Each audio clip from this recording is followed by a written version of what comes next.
Assalamualaikum warahmatullahi wabarakatuh. Sebelum masuk ke materi, saya ingin memperkenalkan diri. Nama saya Tikawati dengan NIM C1N022088 Fakultas Pertanian Prodi Ilmu Kelautan semester 1 kelas B. Materi yang akan saya jabarkan adalah sumber sosiologis Pancasila sebagai dasar nilai pengembangan ilmu di Indonesia. Berikut beberapa poin penting yang akan saya bahas, antara lain sumber sosiologis Pancasila sebagai dasar nilai pengembangan ilmu di Indonesia. Yang kedua, Pancasila sebagai dasar nilai pengembangan ilmu di Indonesia. Yang ketiga, alasan dipeluknya Pancasila sebagai dasar nilai pengembangan ilmu di Indonesia. Yang keempat, argumen tentang dinamika Pancasila sebagai dasar nilai pengembangan ilmu di Indonesia. Materi yang pertama yang akan saya jabarkan adalah sumber sosiologis Pancasila sebagai dasar pengembangan ilmu di Indonesia. Sumber sosiologis Pancasila sebagai dasar nilai pengembangan IPTEK dapat ditemukan pada sikap masyarakat yang sangat memperhatikan dimensi ketuhanan dan kemanusiaan, sehingga manakala IPTEK tidak sejalan dengan nilai ketuhanan dan kemanusiaan, biasanya terjadi penolakan. Contohnya, penolakan masyarakat atas rencana pembangunan pusat pembangkit listrik tenaga nuklir di Semenanjung Muria beberapa tahun yang lalu. Penolakan masyarakat terhadap PLTN di Semenanjung Muria didasarkan pada kekhawatiran atas kemungkinan kebocoran pembangkit listrik tenaga nuklir di Chernobyl, Rusia beberapa tahun yang lalu. Trauma nuklir berkaitan dengan keselamatan reaktor nuklir dan keluaran limbah radioaktif yang termasuk ke dalam kategori limbah beracun.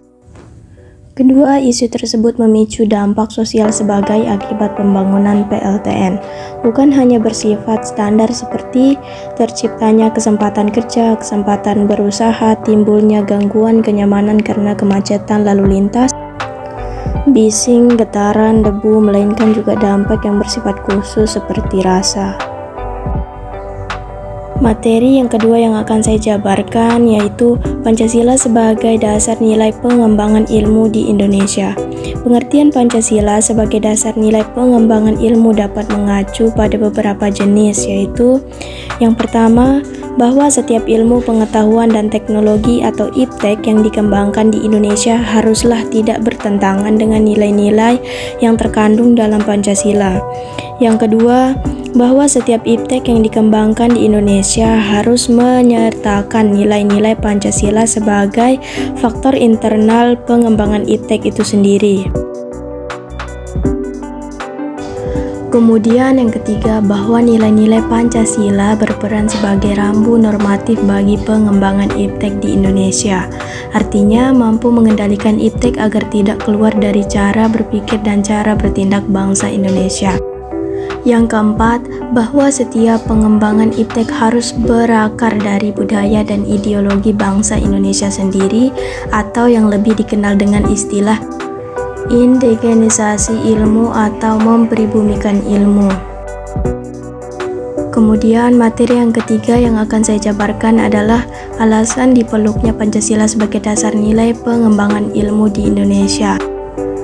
Yang pertama, kerusakan lingkungan yang ditimbulkan oleh IPTEK, baik dengan dalih percepatan pembangunan daerah tertinggal maupun upaya peningkatan kesejahteraan masyarakat perlu mendapat perhatian yang serius.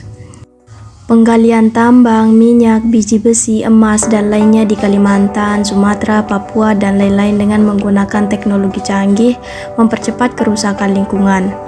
Apabila hal ini dibiarkan berlarut-larut, maka generasi yang akan datang menerima risiko kehidupan yang rawan bencana lantaran kerusakan lingkungan dapat memicu terjadinya bencana seperti longsor, banjir, pencemaran akibat limbah, dan seterusnya. Yang kedua, penjabaran sila-sila Pancasila sebagai dasar nilai pengembangan IPTEK dapat menjadi sarana untuk mengontrol dan mengendalikan kemajuan IPTEK yang berpengaruh pada cara berpikir dan bertindak masyarakat yang cenderung pragmatis. Artinya, penggunaan benda-benda teknologi dalam kehidupan masyarakat Indonesia telah menggantikan peran nilai-nilai luhur yang diyakini dapat menciptakan kepribadian manusia Indonesia yang memiliki sifat sosial, humanis, dan religius. Selain itu, sifat tersebut kini sudah mulai tergerus dan digantikan oleh sifat individualistis, dehumanis, pragmatis, bahkan cenderung sekuler. Yang ketiga, nilai-nilai kearifan lokal yang menjadi simbol kehidupan di berbagai daerah mulai digantikan dengan gaya hidup global, seperti budaya gotong royong digantikan dengan individualis yang tidak patuh membayar pajak dan hanya menjadi free rider di negara ini. Sikap bersahaja digantikan dengan gaya hidup bermewah-mewah, konsumerisme. Solidaritas sosial digantikan dengan semangat individualistis. Musyawarah untuk mufakat digantikan dengan voting dan seterusnya.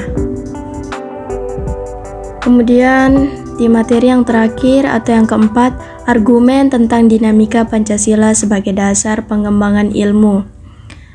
Ada beberapa bentuk tantangan terhadap Pancasila sebagai dasar pengembangan iptek atau ilmu pengetahuan teknologi di Indonesia. Yang pertama, kapitalisme sebagai manusia perekonomian dunia, termasuk Indonesia. Akibatnya, ruang bagi penerapan nilai-nilai Pancasila sebagai dasar pengembangan ilmu menjadi terbatas. Upaya pengembangan sistem perekonomian Pancasila yang pernah dirintis Profesor Mubiarto pada 1980-an menemukan wujud nyata yang dapat diandalkan untuk menangkal dan menyaingi sistem perekonomian yang berorientasi pada pemilik modal besar. Yang kedua, globalisasi yang menyebabkan lemahnya daya saing bangsa Indonesia dalam pengembangan iptek sehingga Indonesia lebih berkedudukan sebagai konsumen daripada produsen dibandingkan dengan negara-negara lain. Yang ketiga, konsumerisme menyebabkan negara Indonesia menjadi pasar bagi produksi teknologi negara lain yang lebih maju ipteknya. Pancasila sebagai pengembangan ilmu baru pada taraf wacana yang belum berada pada tingkat aplikasi kebijakan negara. Yang keempat, pragmatisme yang berorientasi pada 3 ciri, yaitu workability atau keberhasilan, satisfaction atau kepuasan, dan result atau hasil mewarnai perilaku kehidupan sebagian besar masyarakat Indonesia. Kesimpulan dari materi ini adalah pentingnya Pancasila sebagai dasar nilai pengembangan ilmu.